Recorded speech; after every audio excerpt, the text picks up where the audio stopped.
modesty or self-denial, especially when there is a lady in the case, when, if they colour at all, it is rather their practice to colour the story, and not themselves. After tea there was a walk in the garden, and the evening being very fine, they strolled out at the garden gate into some lanes and by-roads, and sauntered up and down until it grew quite dark. The time seemed to pass very quickly with all the party.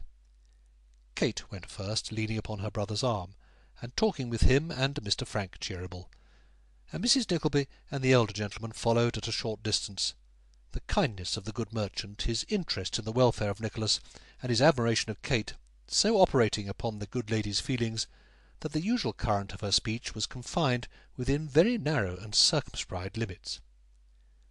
Smike, who, if he had ever been an object of interest in his life, had been one that day, accompanied them, joining sometimes one group and sometimes the other, as brother Charles, laying his hand upon his shoulder, bade him walk with him, or Nicholas, looking smilingly round, beckoned him to come and talk with the old friend who understood him best, and who could win a smile into his careworn face when none else could. Pride is one of the 7 deadly sins, but it cannot be the pride of a mother in her children, for that is a compound of 2 cardinal virtues, faith and hope. This was the pride which swelled Mrs. Nickleby's heart that night, and this it was which left upon her face, glistening in the light when they returned home, traces of the most grateful tears she had ever shed.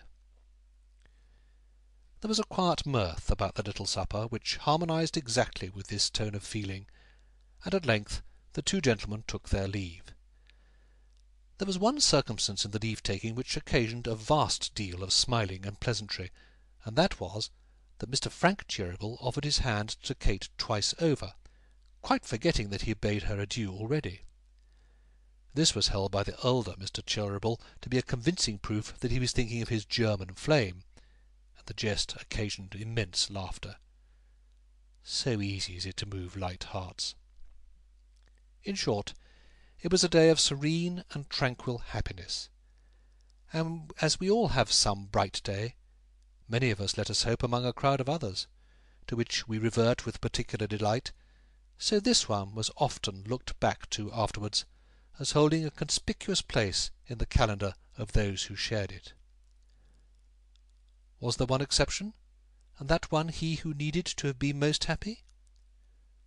Who was that, who, in the silence of his own chamber, sunk upon his knees to pray as his first friend had taught him, and folding his hands and stretching them wildly in the air, fell upon his face in a passion of bitter grief? End of chapter 43. Recording by Simon Evers.